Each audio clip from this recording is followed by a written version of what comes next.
What's going on, guys? How you doing? You don't know me, I'm Broken Stoic, and today we're going to cover some really fun things. We've got some game mechanics that are coming out for Hollowed Oath that I'm pretty sure no one's aware of yet, and kind of a special announcement to make at the end of this video. So stay tuned and check it out.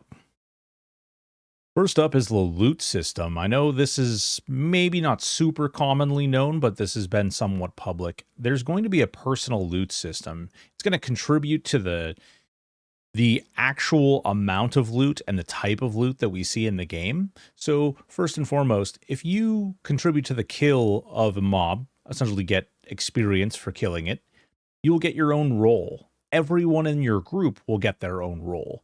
So potentially everyone in the group could receive their own loot. And as a result, also, there's a bias to the class combination you're playing, meaning the loot that you get dropped for you is more likely to drop for your class combination as opposed to something you can't use at all. Special gameplay. Well, the game will include special seasonal events, Christmas, Thanksgiving, Easter, etc. So, not seasonal play necessarily, not like, battle passes and all that bull. But we could actually see some like Christmas events and Thanksgiving events, Halloween events, things like that, which are always a ton of fun and really interesting. Little note in here though. Maybe there could be hardcore solo self-found, possibly. When I talked to Aporia, he said that it was in consideration, but it would be a distant goal if they did put it in the game. And I bring this up because I know it was something that a lot of people were interested in. I know it's a particular game mode that a lot of people enjoy, but obviously they want to fill the game out, build the game before they start worrying about adding tons and tons of extra spice and sauce to the mix, you know? Next up are the races. So Aporia says they have 4 races that are completely mapped out, and 3 of those races are expected to be basically ready to roll once alpha drops. Those 3 races are human, dwarf, and ogre. They do have plans for potentially adding more races to that. However, this is what they're currently focusing on and making sure that they get these ones working perfectly. What I can tell you is the character that I have seen in the game so far has been freaking stellar. The armor, the animations, the character itself, the casting, dual wielding, all look really, really good. Really, I actually really like the art style too. It's a really somewhere in between like Borderlands mixed with, I don't know, maybe like World of Warcraft, or maybe like Vanguard or something. It has a really interesting sort of, not realism. It has a cartoony, not really, man, it's not even cartoony. It's more like comic booky kind of appearance to it, which is really, really neat. It actually looks really, really good. The animations and everything are very stunning. I am really excited to see as they come out with a dwarf and the ogre as well. I've seen the human. It looks real good. It looks real good. Next up are the classes. You can choose only 1 or 2 classes, but it will likely result in a harder experience and potentially an achievement.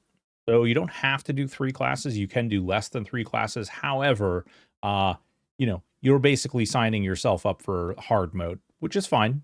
Some people are into that, but there may even be an achievement. That sounds cool. That's a fun little thing to shoot for.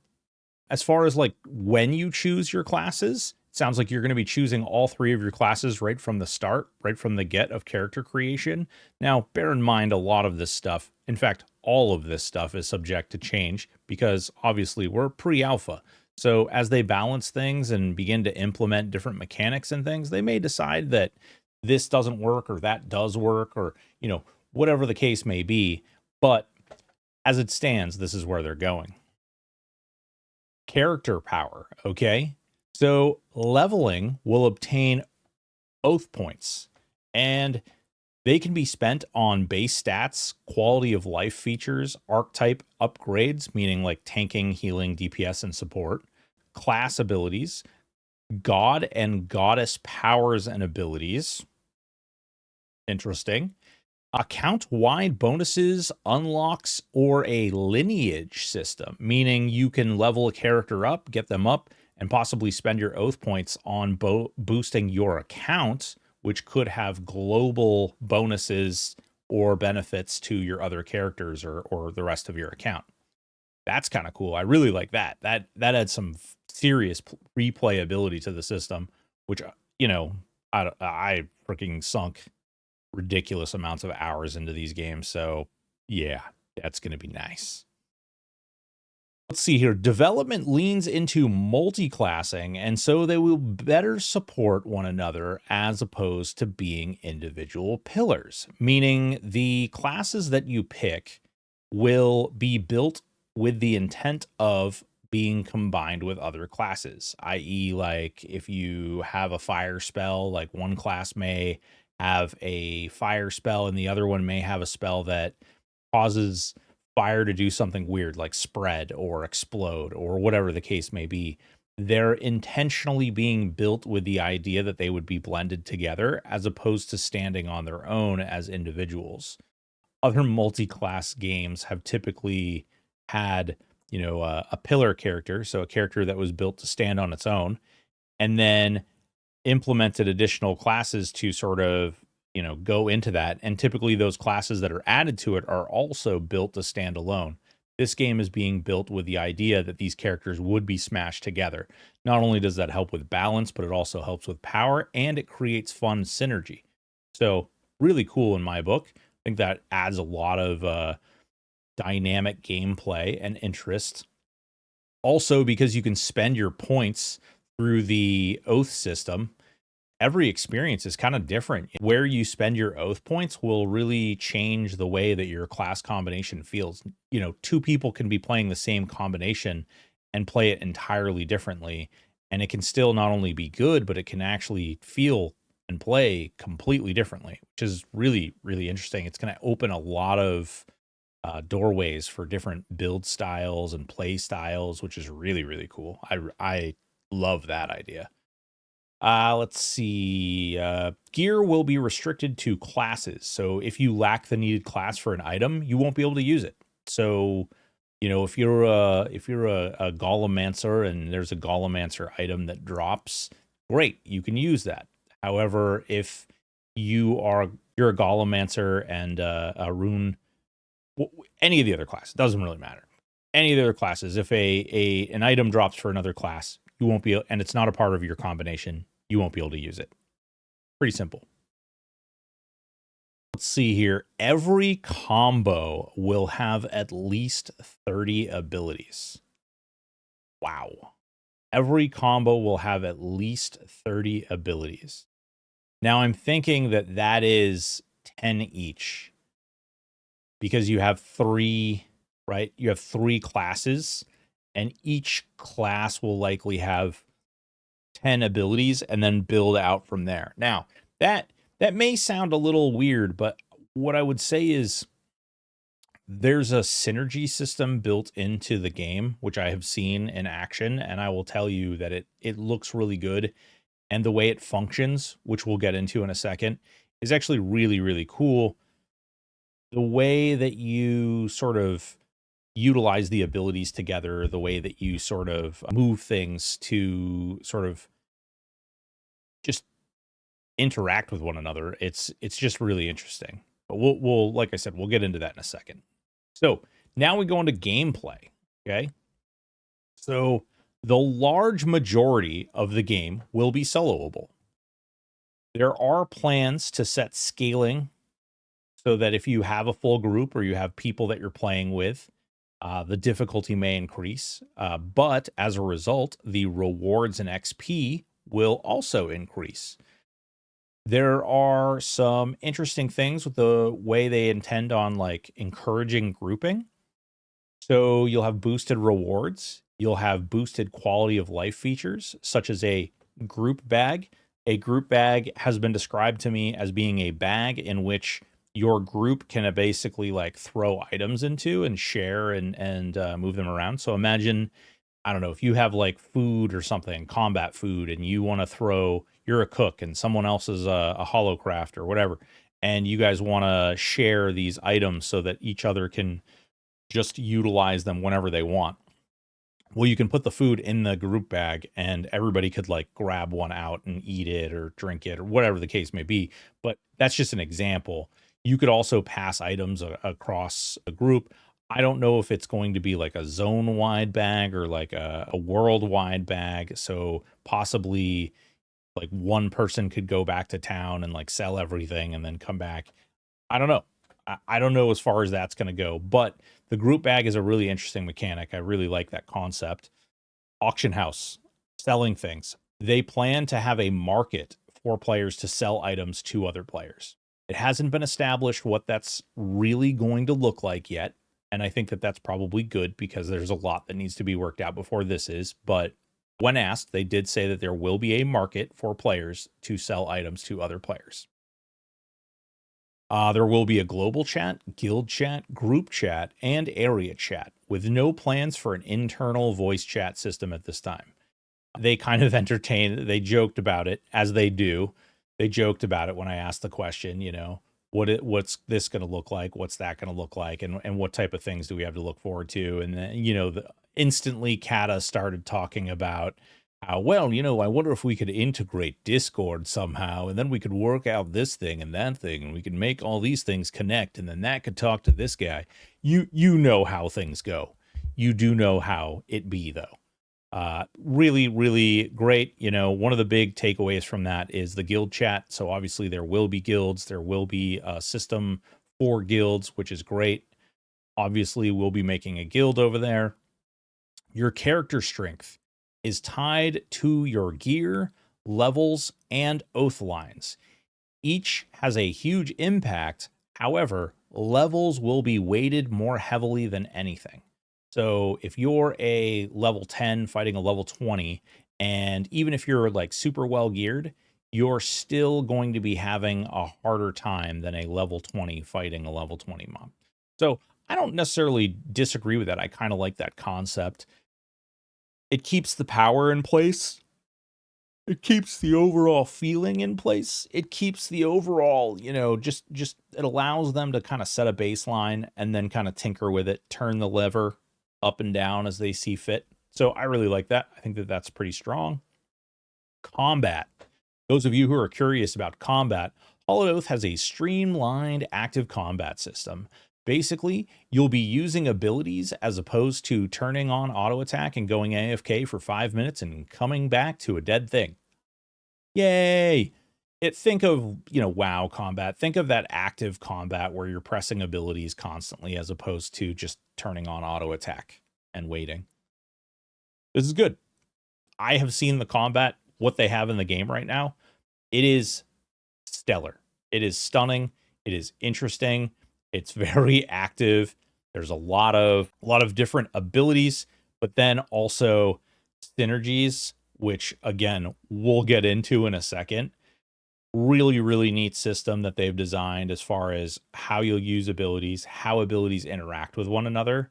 So definitely stay tuned. You'll want to hear about that system. We've got some really fun things to show off with that.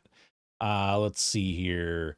Okay, so auto attack supports ability use versus auto, like, so in games like EverQuest, right, you turn on your auto attack and you use your abilities to support that damage you're doing through auto attacks. Like, you would use your ability, not always, because you want to auto attack to get that damage out. You're going to be casting spells and, you know, using, like, you know, I'm just pulling a name out of my butt. This isn't an actual ability in the game, but like Heroic Strike or something, you know, or like Sunder Armor or any of those, you know, weird things. You will use those abilities as opposed to waiting on your auto attacks, just so that's clear. Long cooldowns are not a thing, and currently they're being defined as anything that is 5 minutes or longer, meaning you can likely use the entirety of your character build every single encounter. So you can go in, you don't have to worry about a 30-minute cooldown, an hour long, 2 hour long cooldown. You can go in, you can bust stuff up. Next fight, you can use all that same stuff. I like that. I like that. As one of those people who is super, super conservative with my ability use sometimes, it feels good to not have to worry that I'm going to use my hour-long cooldown and then need that again in 5 minutes. So that feels good. Crafting system.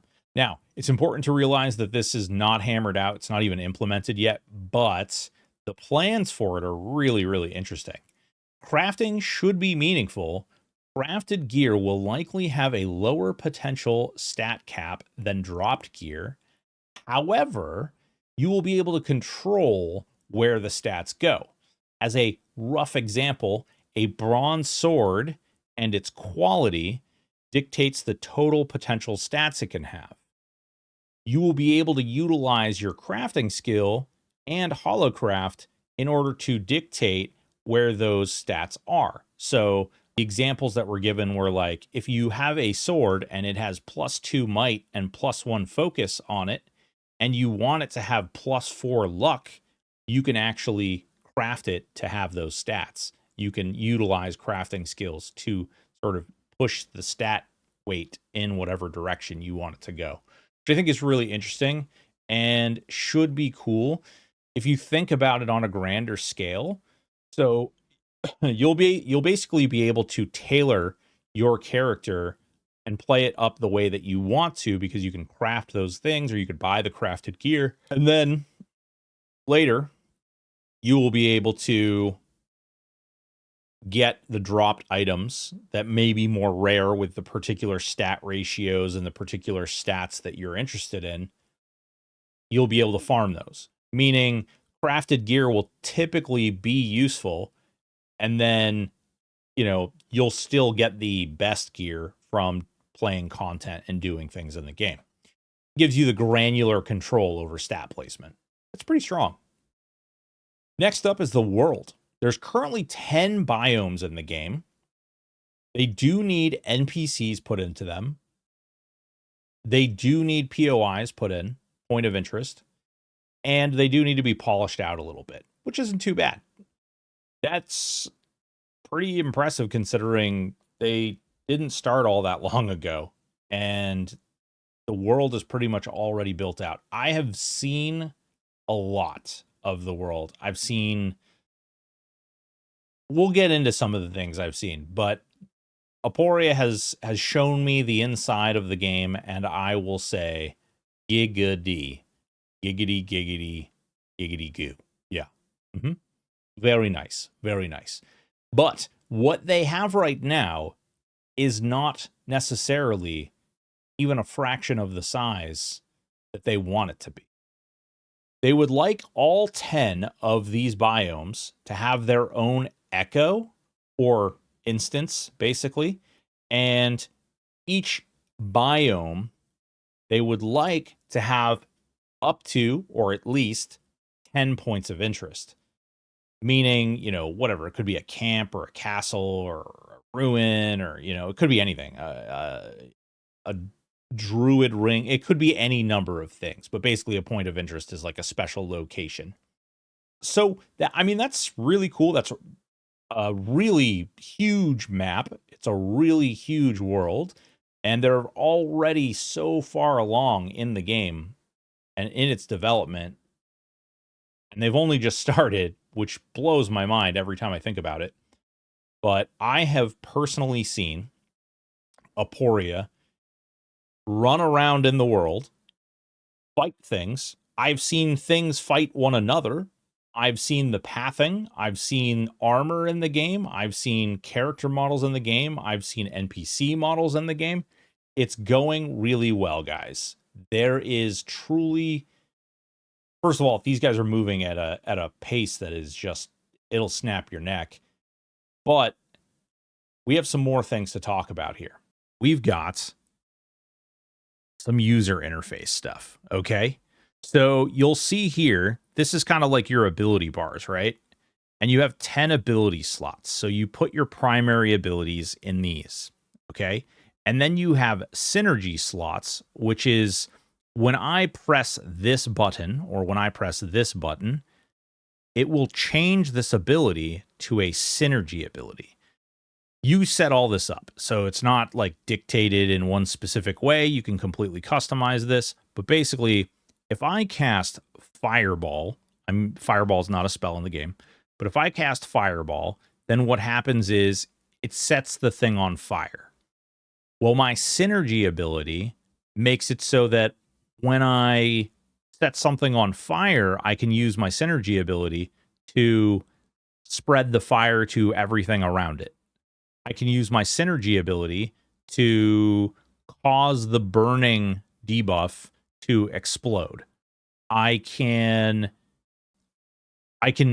cast Ice Bolt, and then when the Ice Bolt's on there, I can cast my synergy ability to basically like slow it or snare it or root it in place. Whatever. There's tons of abilities. All of this has not been flushed out. What I'm trying to describe is essentially the actual ability bars and how that works along with the synergy slots. So think of this as like a 10 slot ability bar, and then all of the synergy slots are basically additional abilities that will rotate based on when you cast a spell. So for another example, if you wanted to put all of your buffs on this particular ability bar, you could just put that there, and then you could put another buff here and another buff here and another buff here, and then you just press this button, 4 times, and it would cast all 4 buffs on you, your group, whatever the case may be. Same thing, if you have auras or you have other things, you can actually utilize them by utilizing the synergy slots, thus not making for a super, super messy, super cramped up user interface, but also making it very simple to use for some nerd who wants to use a controller. Because for the love of Jesus, they're very, very dedicated and trying to make the controller thing work, which I respect and appreciate. The other big thing to look at that they're doing, this is kind of unique to Hollowed Oath, is people are very used to, Path of Exile style skill trees, right? Like you start here, I have to put a point in this ability, then it gives me the option to go one way or the other. I put a point in this ability, and then I can power that ability up by, buying something that spins off from that, or I can choose to keep going down the tree, and then I have a choice of these 3 things, or maybe it's like I go down here and this gives me like a stat point, and then this gives me like a bigger stat point, and then it comes to like some, higher elite ability or something to that extent. Well, in Hollowed Oath, it's a little different than that. So it's actually quite a bit different than that. So in Hollowed Oath, you're going to be able to get the abilities that you want to play the character the way you want right from square one. As you start gaining oath points, you get to choose where they go. So if you decide for yourself that you're going to put a point in this ability and a point in this ability, you don't have to like go through this big tree to get over here. You literally can just go point in this ability, point in this ability. And then maybe you change your mind and you're like, okay, you know what? I actually want to be over here. You can do that. That is part of the system. Now, what we don't know, and one of the things that I kind of mapped out on here a little bit, is that so you may be able to put a point in this ability, but this ability may have like upgrades. So you may like buy Fireball skill, right? And then Fireball skill may have something like does additional burning damage or does AoE damage, right? And maybe you can get one of those, maybe you can get both of those. Who knows? Maybe this isn't even a mechanic at all. However, I do think that there could be some really interesting things out there that you could do with the class combinations and like synergizing different classes with different upgrades and different bonuses. Utilizing a class that uses dots, for instance, and if you combine 2 dot classes together, maybe they get special little upgrades to some of the abilities that you could put oath points in. this is just me spitballing, and this is just speculation. This is not necessarily something that has been defined or approved. This is more me just kind of talking about the possibilities of what this could do and what you can do. Same thing, you buy this main core ability, then perhaps you could buy like an upgrade to that. And because I completed this upgrade, I could buy another upgrade to the ability. Or maybe both could be true as well, where you have options, right? And then maybe some of these options have additional upgrades as well. It's tough to say, but it's very early on in this. It's very it's interesting to see what they've brainstormed and what's actually in the game so far. What I can tell you is I have seen this. I have seen this in the game. I've seen this work. It looks really good. Aporia casts a spell. It shoots out, puts a debuff on the mob, and then he casts another spell which can spread that debuff to other mobs in the area. And when I say debuff, like it catches it on fire, and then he uses another one to sort of like explode that fire. So there are already kind of deep systems built into the game, and I'm really excited for this because it's going to create so many different ideas and concepts for how to take advantage of your abilities that you get. I'm freaking every day I'm more excited for this game, but as Aporia has shown me what they have so far, holy cow, guys. There's so much more that I'm just not able to share with you because frankly, they want to finish a lot of this stuff before they start talking about it. And hopefully we'll be able to cover that in the Q&A. Yeah, that's right. We're going to be doing Q&As.